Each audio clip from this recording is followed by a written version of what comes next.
Étant moi-même amoureux du néon, et c'est un amour qui m'a été communiqué par un grand collectionneur dont j'ai présenté la collection ici, c'était la première exposition que j'avais réalisée à la Maison Rouge, la collection Silvio Perlstein.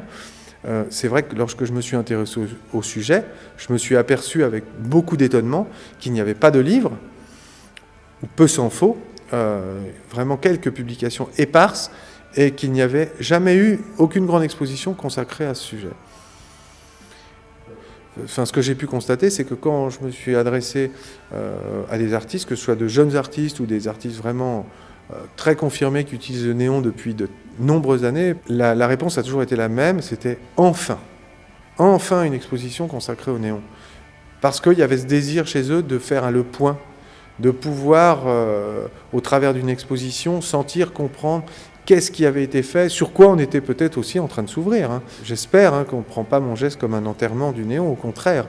Moi, je veux célébrer le néon, je veux explorer, en fait. C'est très humble, la démarche, ça reste ça. C'est-à-dire explorer. Partir d'un matériau pour conduire une exploration à travers l'art.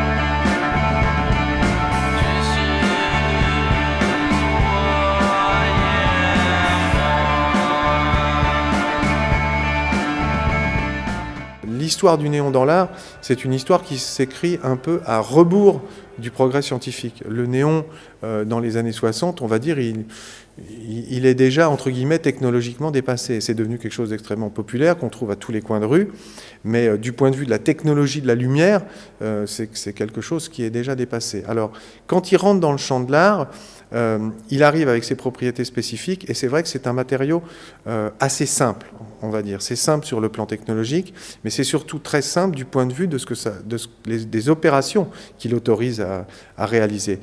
La seule chose que l'on puisse faire avec un néon, c'est choisir la longueur du tube, choisir sa couleur, et ensuite le tordre. Il n'y a pas véritablement d'autres opérations, si ce n'est de le combiner avec d'autres matériaux. Et c'est vrai que dans cette torsion, en fait, on est exactement...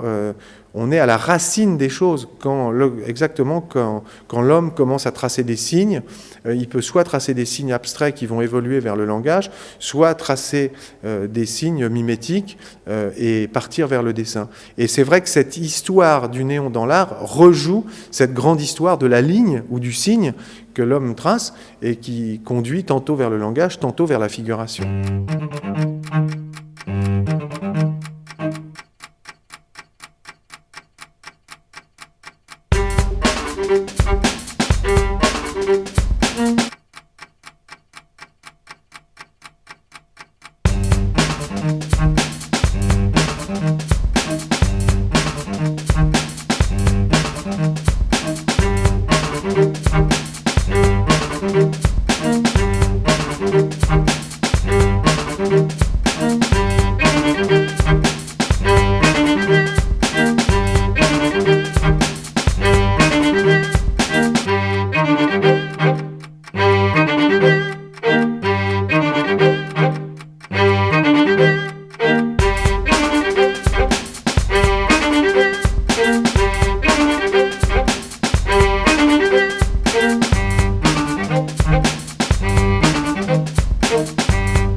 I no longer believed in painting and sculpture, but I did believe in art.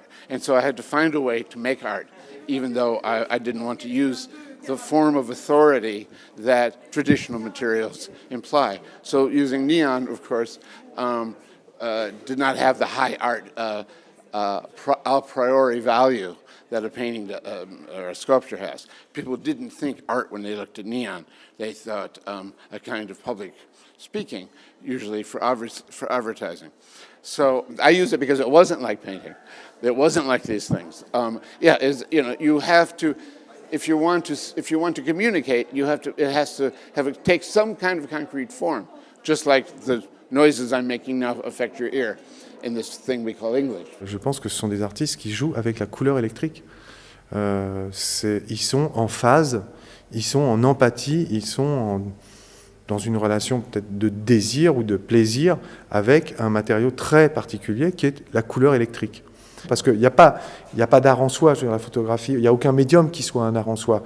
Donc avec les artistes qui font de l'art avec le néon, je crois que ce qui les intéresse, c'est diverses choses.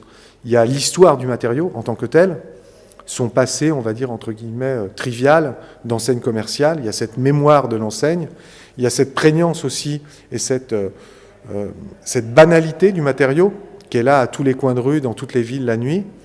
Il y a ses propriétés physiques, qui sont tout à fait marquantes, parce que c'est vrai qu'un néon, c'est quelque chose qu'on n'oublie pas. C'est quelque chose, lorsqu'on est face à un néon, on est captivé, il y a une force d'aimantation du regard par le néon qui est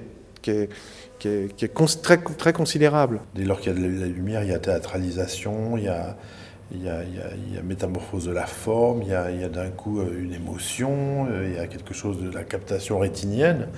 Donc ça, on est en plein dedans avec le néon. C'est aussi pour ça qu'aujourd'hui le néon est utilisé, parce que ça a un impact visuel qui joue comme ça sur les perceptions de manière assez aiguë. À la fois séduisante, mais aussi aiguë. C'est pour ça aussi qu'il y a pas mal d'artistes qui utilisent ce médium. C'est que cette luminescence, comme ça, multiplie l'aspect graphique, la qualité du trait. Donc c'est comme un dessin, c'est comme ça un dessin, une forme, mais qui deviendrait luminescente. Moi, ce que j'ai trouvé incroyable ici, c'est qu'il y a énormément de variétés d'utilisation du néon. Il n'y a pas deux artistes qui utilisent le néon de la même manière.